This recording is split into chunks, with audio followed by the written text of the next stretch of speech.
nous sommes quelques-uns venus au cours de ce week-end pour terminer notre année, notre 10e année de fonctionnement de l'école de Philokalie. Et pour cette 10e année, nous avions pris ce thème, comment être, comment devenir apôtre de l'espérance pour les temps d'aujourd'hui. Et de façon tout à fait étonnante, le Seigneur nous donne un enseignement aujourd'hui qui me paraît correspondre à cette thématique qui a été la nôtre. Comment être apôtre, apôtre d'espérance pour les temps d'aujourd'hui. La deuxième lecture que nous avons entendue, celle de l'apôtre Pierre, on entend Pierre qui s'adresse aux anciens. Et les anciens, ce sont ces apôtres. Les anciens, ce sont ceux qui ont cette charge de conduire l'Église. Et il leur dit ce mot terrible, soyez des modèles. Comment être modèle? C'est une difficulté pour nous. Et on l'a bien vu au cours de toute cette année. On a cherché, on a travaillé, mais comment être modèle? Et l'évangile de Saint Luc nous donne alors toute une pédagogie pour entrer dans cette question du modèle de l'apôtre que nous avons à être. Cette parabole de Jésus nous dit d'abord que nous avons à aller chercher la brebis perdue. Ce qui donne sens dans notre monde, mes amis, ce n'est pas ce qui réussit. Ce qui donne sens, c'est ce qui est difficile. Parce qu'à travers la difficulté se pose la question, comment? Pourquoi? Pourquoi ce monde? Comment le vivre? Et la brebis perdue, c'est celle qui n'a pas suivi le troupeau, qui a essayé de chercher, et qui, dans sa maladresse, dans cette quête, elle s'est perdue, mais elle a cherché. Et voici que le Seigneur nous dit, pour être l'apôtre modèle, il faut d'abord regarder cette brebis qui s'est perdue en cherchant, mais elle s'est perdue parce qu'elle a cherché. Et celui qui cherche va trouver, mais celui qui croit être arrivé, celui qui est rempli de lui-même, il ne cherche plus et il ne trouve plus. Et toute la réflexion de Jésus sur les riches et les pauvres, nous n'avons pas simplement à l'entendre dans un mode moralisateur, les méchants seraient les riches et les gentils seraient les pauvres, mais nous sommes tous des riches et des pauvres. Riches parce que nous sommes pourvus de dons les uns les autres, nous avons tous des charismes, et pauvres parce que nous avons des failles, des faiblesses, des difficultés. Et la brebis perdue nous dit que pour entrer dans la quête du sens, pour entrer dans la rencontre avec le Seigneur, je ne vais pas d'abord partir de ce que je suis installé dans mes richesses, mais je vais d'abord devoir partir de ce que je ne suis pas, de ce que je ne suis pas encore, de ce que je ne sais pas. Et à travers ma difficulté va naître alors cette quête, cette recherche qui va me mettre en expansion, en au-delà de moi, pour trouver ce Dieu que je ne connais pas. J'ai beau le nommer, j'ai beau le célébrer, je ne le connais pas. Pour chercher mon frère, ma sœur, que j'ai beau aimer, mais que je ne sais pas, que je ne connais pas, car moi-même je ne me connais pas. Ainsi, ce modèle de l'apôtre nous dit qu'il faut d'abord aller regarder la brebis perdue, celle qui est à la périphérie de tous nos systèmes de pensée, philosophiques, politiques, religieux, être à la marge, non pas pour être des marginaux, mais être à la marge pour entendre ce qui n'était pas audible, pour entendre ce qui n'était pas accessible, pour entendre ce qui est hors du système. C'est le premier temps de cette parabole, aller chercher la brebis perdue. Il y a ensuite un deuxième temps pour être ce modèle de l'apôtre, ce modèle de l'Ancien.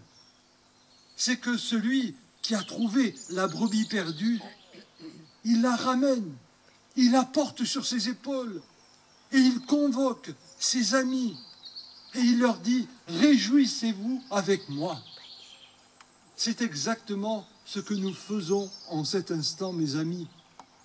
Nous avons rassemblé sur nos épaules toutes ces brebis perdues, en nous, au-delà de nous, ce monde perdu. Nous l'avons mis sur nos épaules, nous le portons comme le Christ a porté la croix, non pas pour être écrasé par un instrument de supplice, mais nous portons tout ce qui était perdu et nous nous réjouissons de l'avoir trouvé.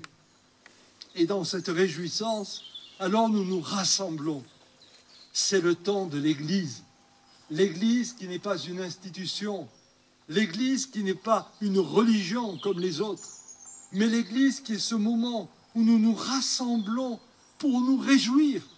Chaque fois que vous serez 2 ou 3 réunis en mon nom, je serai au milieu de vous. Et voici que ce berger, ce pasteur, cet apôtre, porte sur ses épaules tout le poids du monde qui a cherché. Et tout à coup, c'est le temps de la réjouissance. C'est le temps du rassemblement. Les amis sont là, ensemble. Ils font Eucharistie. Ils rendent grâce. Ils se tournent vers le Père de toute éternité. Et ils disent ce merci. Oh oui, merci la vie. Nous avons tellement cherché, nous nous sommes tellement trompés. Et voici que tout à coup, parce que nous avons trouvé, nous avons ce besoin d'être ensemble, de se retrouver. Parce que dans le vis-à-vis de nos différences, dans le vis-à-vis de nos altérités, nous allons pouvoir célébrer, évoquer, proclamer celui qui nous met dans ce mouvement, celui qui nous met dans cette quête. Oui, c'est le temps de l'exaltation, c'est le temps de l'action de grâce, c'est le temps de l'Eucharistie, c'est le temps de la messe. Non pas une obligation liturgique, mais une nécessité. Oh oui, mon Seigneur, parce que j'ai cherché, je t'ai trouvé, et parce que je t'ai trouvé, je te célèbre avec tous ceux qui se sont trompés, mais qui dans leur quête ont été retrouvés par toi, et ainsi tu nous recrées. Alors le salut n'est plus un vain mot, c'est une libération, c'est une expansion, c'est une nouvelle vie, nous sommes ressuscités. Arrive alors le 3e temps de ce modèle de l'apostolat, c'est le temps de la joie au ciel, nous dit la parabole. Il y aura beaucoup de joie au ciel pour un seul qui se convertit que pour 99 justes. Toute cette justesse que nous avons en nous et qui est tellement satisfaite, il faut que nous la fassions craquer. Et la joie, c'est ce moment où ce petit reste qui résistait a accepté de se retourner, métanoïa, le sens de la conversion, qui n'est pas un prosélytisme, mais cette conversion, ce retournement. Je me suis retourné vers toi, j'ai retrouvé l'événement fondateur qui fait ma foi. Et là, la joie au ciel, c'est le temps du royaume. Car mes amis, ce qui est l'ultime de la quête, ce n'est pas l'Église. Ce qui est l'ultime de la quête, ce n'est pas un religieux. Ce qui est l'ultime de la quête, ce n'est pas un clergé qu'il faudrait suivre. Ce qui est l'ultime de la quête, c'est le royaume du Père que le Christ nous apprend. Et c'est cela que nous devons viser, le royaume qui nous met dans la joie. Et ce royaume se décline dans ses béatitudes.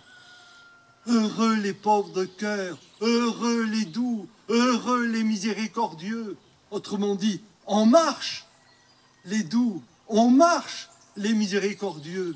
Et parce que nous avons marché, parce que nous avons cherché, parce que nous nous sommes trompés, alors nous sommes heureux de tout à coup découvrir dans ce dévoilement, mystérium, le mystère, le dévoilement, non pas ce qui est bizarre, mais le dévoilement. Je soulève de plus en plus le voile et je te vois, oh mon Dieu, je vois ta création, je vois tous tes règnes, je vois l'homme nouveau auquel tu nous appelles. Alors éclate cette parole d'Ézéchiel, mon troupeau, je l'ai ramené. Oui, Seigneur, nous sommes cette humanité que tu appelles à se rassembler. Nous sommes cette création qui doit se rassembler avec tous les règnes, du végétal, du minéral, de l'animal, de l'angélique, de l'au-delà. Ainsi, ce thème que nous avons labouré, travaillé, traversé, comment devenir apôtre de l'espérance pour les temps d'aujourd'hui, nous avons être apôtres de l'espérance, de ces temps nouveaux, si nous sommes dans la visée de l'ultime de ce royaume, par la Sainte Eucharistie, par la prière, mais aussi par l'éthique, par ce comportement bienveillant de l'amour qui fait que celui qui me dérange n'est pas l'étranger, celui qui me dérange est celui qui me recentre, parce qu'il me rappelle que Dieu ne s'installe jamais, qu'il est dans cet exode infini et que pour trouver la vérité de la vie et de l'amour, nous devons être les unes et les autres, les uns et les autres, des marcheurs, des chercheurs, nous défaisant constamment de nos oripeaux pour vivre la nudité du oui de Marie. Alors la joie sera immense sur terre et dans le ciel. Et ainsi adviendra les temps nouveaux. Amen. Pour la plus grande gloire du Père, du Fils et du Saint-Esprit.